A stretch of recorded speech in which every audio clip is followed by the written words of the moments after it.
The conventional wisdom was that we're a lot safer than California. Well, it turns out that we can get more powerful earthquakes and a greater variety of earthquakes than California can ever get. Today, we have multiple lines of evidence that tell us that in the last 10,000 years, we've had about 20 of these so-called full rip nines. So these are quakes that rip the entire length of the subduction zone, 700 miles. They measure magnitude 9 or greater. The thing about it is that in a typical earthquake, the ground will shake for about 20 or 40 seconds. So in one of these things, the ground is going to shake for up to 5 minutes.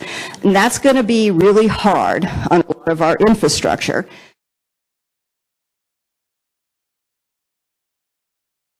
For us, for the city of Seattle alone, an earthquake on the Seattle Fault would definitely be our worst case scenario because the shaking is going to be really intense because it's close to the surface. The last one was about 1,100 years ago. It also triggered a tsunami in Puget Sound.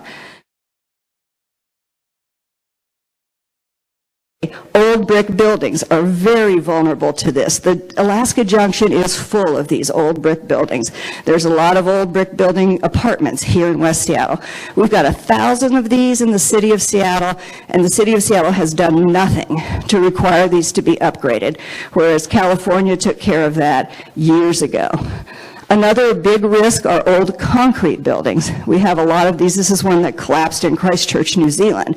Once again, Seattle, the state of Washington have done nothing to identify the most dangerous of these buildings and upgrades. This is something Los Angeles is doing and several other cities in California.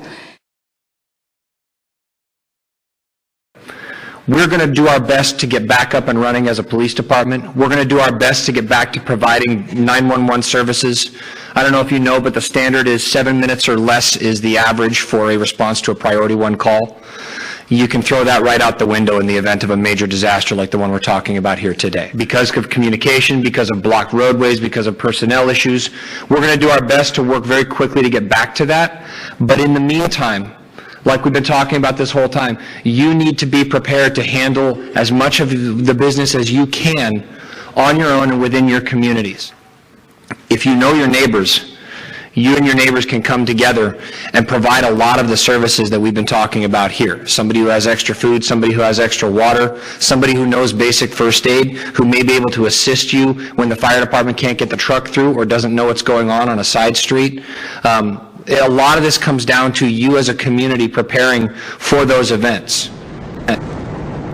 FEMA has said that a Cascadia megaquake, an earthquake, and tsunami could be the worst natural disaster the United States has ever faced. 7,000 bridges could be out, almost all of our railroads, ports, airports, a lot of hospitals, and it's going to take weeks or months to fix that damage.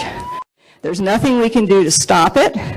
There's nothing we can do yet to predict when it's going to happen, but there's a lot we can do individually and collectively to ensure that when it happens, it doesn't have to destroy our region and we'll be able to bounce back.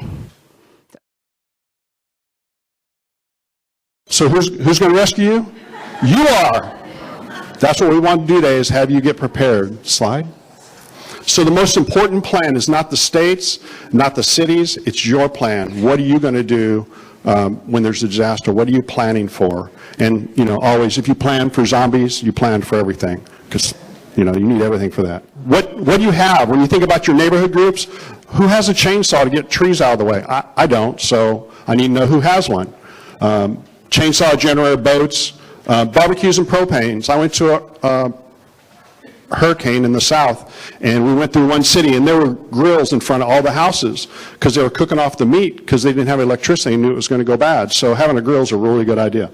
So what I want you to take away from what I've said is that you need to connect.